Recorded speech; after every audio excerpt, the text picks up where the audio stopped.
મહેશભાઈ ભાયાણી, 1100 રૂપિયા નરેન્દ્રભાઈ ખોટ, 1100 રૂપિયા ડોક્ટર મુકેશભાઈ બોગરા સત્યમ હોસ્પિટલ તેમના તરફથી આવે છે। માં અંબાના ચરણોમાં પ્રાર્થના કરીએ અને રિદ્ધિ સિદ્ધિના દાતા ગણપતિ મહારાજને પણ પ્રાર્થના કરીએ કે જો લોકો ફૂલ નહીં તો ફૂલની પાકડી સ્વરૂપે અહીંયા જે દાન આપી રહ્યા છે તેમના ઘરે ધનના ભંડાર સતત ભરેલા રહે।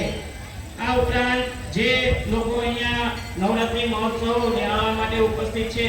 તમામને વિનંતી છે કે જો તમે ફૂલ નહીં તો ફૂલની પાકડી સ્વરૂપે કોઈ દાન કે ફાળો લખાવવા ઈચ્છતા હો તો તમારી આજુબાજુ જે લાલ શર્ટ પહેરીને અમારા અંબાજી યુવક મંડળના સભ્યો ઊભા છે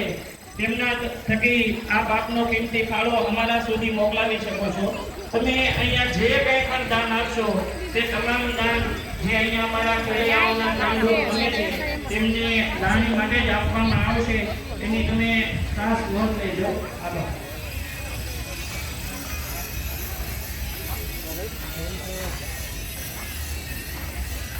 આજે મને ઉદ્ઘોષક તરીકે અમારા સાથી મિત્ર ડૉક્ટર હરેશભાઈ ચોખાણી સાહેબનો સાથ મળ્યો છે અને હું છે કે આમાં ગળું બેસી જાય આમાં તો અમારા બે વચ્ચે તો એવું છે કે નૂરો કાયમ પીરો વખાણે એટલે